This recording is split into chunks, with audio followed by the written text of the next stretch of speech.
Coming up, we meet a military vet left homeless who used the power of music to overcome his battle with PTSD and get his life back on track.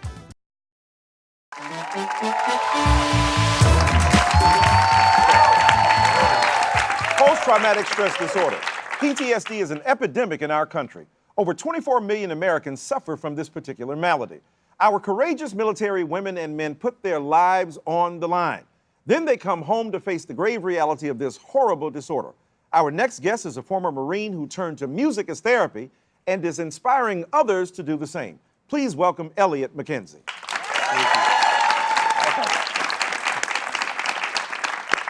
First of all, thank you for your service. Of course. All right, we're incredibly grateful for that. When did you notice that you were suffering from PTSD? I started noticing symptoms in about 2008, about 3 years after I got back from Iraq. How long had you been there? 7 months. Yeah. So even 7 months, I mean, that intense warfare can do things to you. Yeah, I was in the infantry, so I saw a lot of direct fire combat. And so seeing that amount in such a short amount of time, it does a lot to you. You know? Absolutely. Yeah. And can you describe a little bit like what's entailed in that? Some people who are watching may not know. Right. So a lot of people would call it being on the front lines. So I was in the infantry. I was an 0311 rifleman in the Marine Corps. Our basic job was to go out there and find the enemy, locate, and kill them.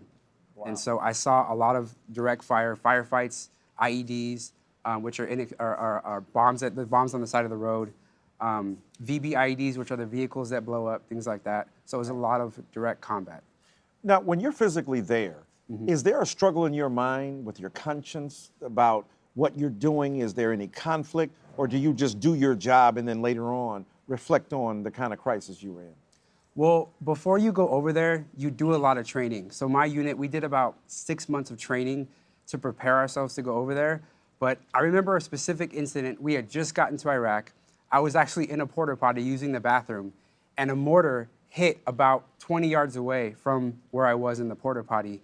And that's when it hit me that it was actually real. And there's that difference between training and actual combat. Yeah. And that's that moment when I realized, okay, this is actually happening. Such a good point, because you can kind of know you're there, but not know you're there. Right. That's the moment when you arrived there. Yeah, that reality hits. When you're in the porta potty, things get real. Not the time. and the stuff hits the fan.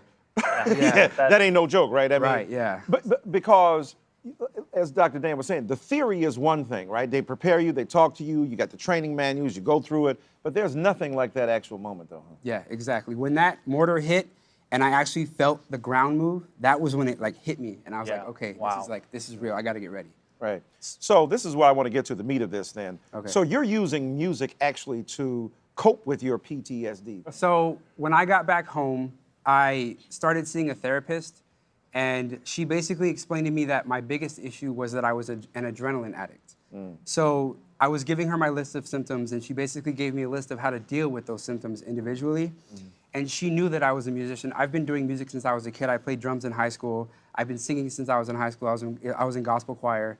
And then I actually recorded music while I was over in Japan after I got back home from Iraq while I was still in the Marines. Yeah. What and kind of she music? knew all this. I do R&B. Yeah. And so she was like, why don't you use tools that you already have as forms of therapy, like your music? You get adrenaline rushes when you go out and perform on stage.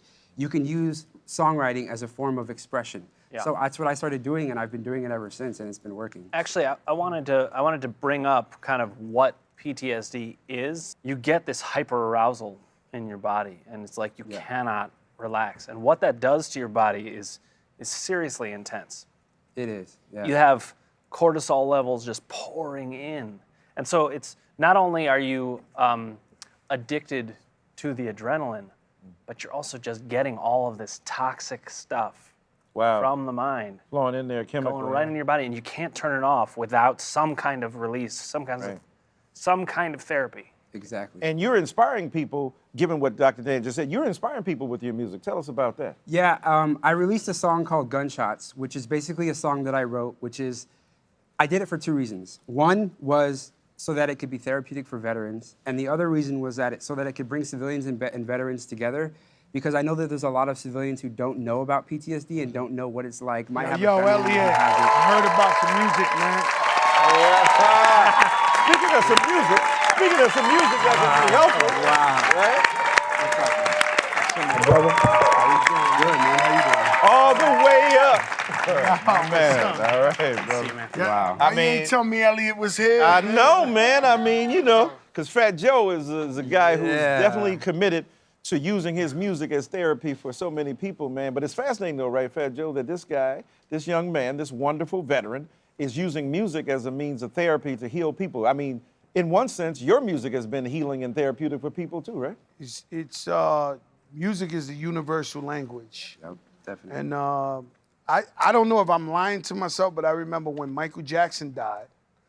I remember them showing like people dancing in the middle of the mountains. They loved Michael Jackson so much. It crossed over any type of politics, anything. Yeah. And you know, I know, you know what I'm saying? Whenever I have a rough time, somebody pass away in my family or something, I go in the studio and I forget everything. The music just starts talking to me and it lets me create. So I know exactly where you're coming from, you know? So music gets you through all the tough times. It actually, I mean, music channels emotion, so it really is a very powerful tool for soothing.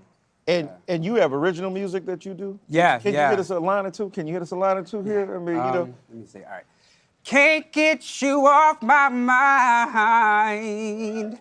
Every day is like a fantasy. Hey. Oh.